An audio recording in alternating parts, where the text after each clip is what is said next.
Hey guys, welcome to another video. Welcome to the world of Josh Adams.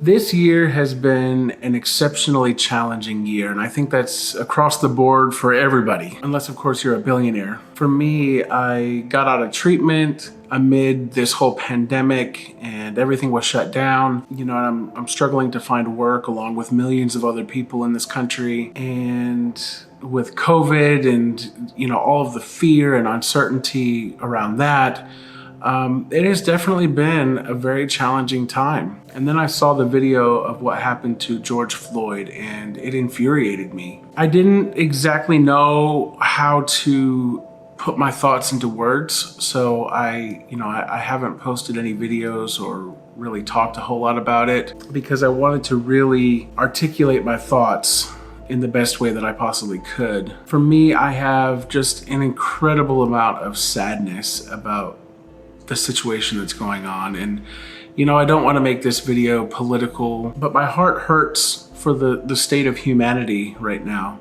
There is a lot of anger and fear and sadness that's just consuming this world right now, and I completely understand where it's coming from. I'm really grateful for my parents. You know, I was raised in a family that was just open and loving toward everyone. I didn't really experience racism until I was older. In fact, the first time that I really experienced racism or witnessed racism was when I got into an interracial relationship. And that exposed me to a level of racism that I had never seen before. And of course I knew that racism existed. I'd seen it, you know, evident in the news and whatnot, but I never experienced it firsthand like that until I was in an interracial relationship. It opened my eyes a lot to, you know, what it's like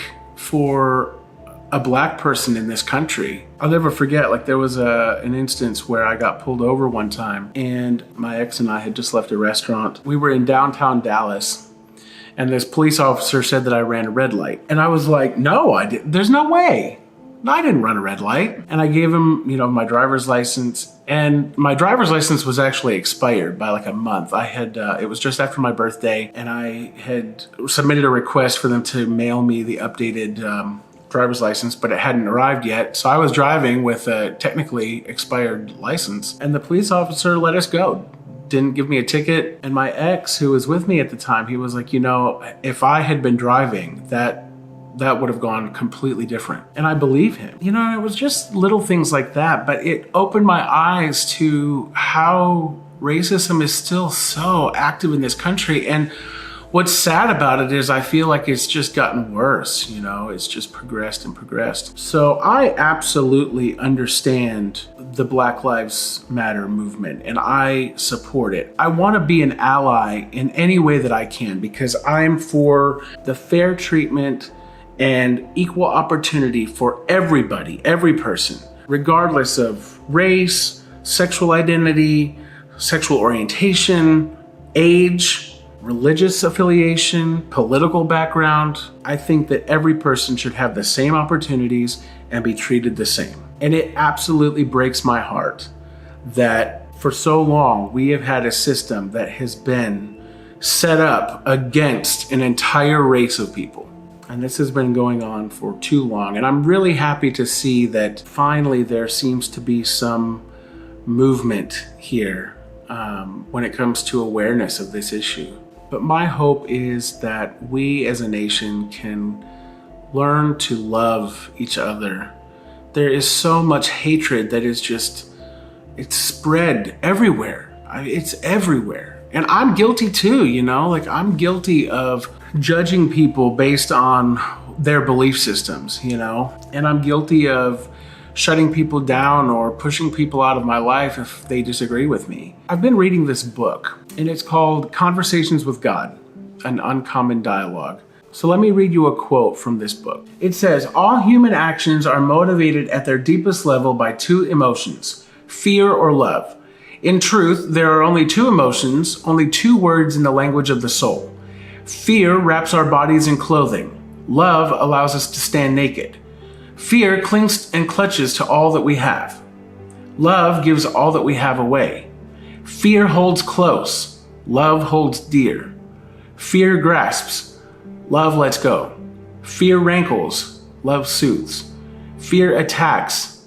Love amends. And I think that sums up perfectly the state of our nation at this point. We are so motivated by fear, and it comes out through anger, and it comes out through, other destructive emotions. But at the core of it, it's fear that drives that. I just think that if we could learn to love each other and come from a place of understanding, or trying at least to understand, and I'm not saying that everyone is going to always agree on every situation.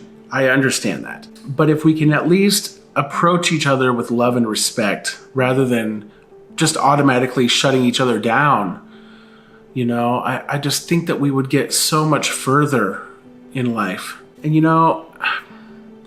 I want to make a difference in this world, and I don't know exactly how I can do that. I'm only one person, and it's easy to think that I can't change the world because I'm just one small little person. But what I can do is I can make my decisions based out of love rather than fear. And by doing that, hopefully it can spread. Today I try to put my faith in my higher power, and I've seen proof of God working in my life. I can feel it. I feel the difference. And I want to spread that. I want to share that. There's a lot of power in prayer, a lot of power. And even if I can't change someone else's opinion or change their actions, I can work on myself and work on how I react to situations and how I react to people. If you are watching this video, I love you, and you are an amazing person. And we may not agree on everything, and that's okay. But just know, I want the best for you. I want you to be happy. I want you to find happiness, true happiness in your soul. I want you to find peace and serenity, and I hope that you can spread that love. Tell the people in your life who you care about how much they mean to you. Do something kind for a stranger today without expecting anything in return. A true selfless act of love. And I think if we all do that today, we might make a little bit of a change in this world. If I have a light within me, that light can spread to other people. I can take a candle and I can light another candle with it. And then that candle can light another candle, and so on and so forth. So today, that's what I would like to do. I want to spread some love to someone else. And I ask you to do the same. Thank you guys so much for listening. If you like this video, do me a favor and click that like and subscribe button. I will see you guys next time. Lord willing and the creek don't rise.